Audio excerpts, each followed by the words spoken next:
నేర్చుకొని నువ్వు ఎంత ఎక్కువ ప్రాక్టీస్ చేస్తావో అంత ఎక్కువ నీకు ఇంప్రూవ్మెంట్ ఉంటుంది.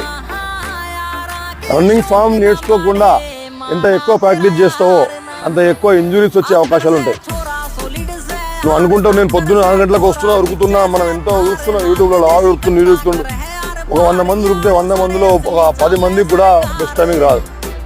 మిగతా 90 మంది ఏదో ఒక ఇంజురీ వల్ల ఖచ్చితంగా ఆగిపోవాల్సిందే. అది అది అది శాసనం, అది దాన్ని ఎవరు మార్చలేరు.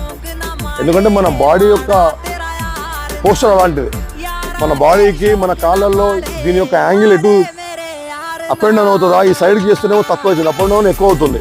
దీని యాంగిల్ని బట్టి మన రన్నింగ్ ఫామ్ అనేది మనకు ఉంది.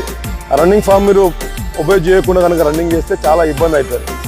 ఫస్ట్ పాయింట్ ఏంటి, రన్నింగ్ ఫామ్లో ఒక 10 రూల్స్ మనం మీకు ఫస్ట్ స్టార్టింగ్లో చెప్తా ఉంటాం రాగానే. కొంతమంది దాన్ని నేర్చుకుంటారు, కొంతమంది నేర్చుకోరు.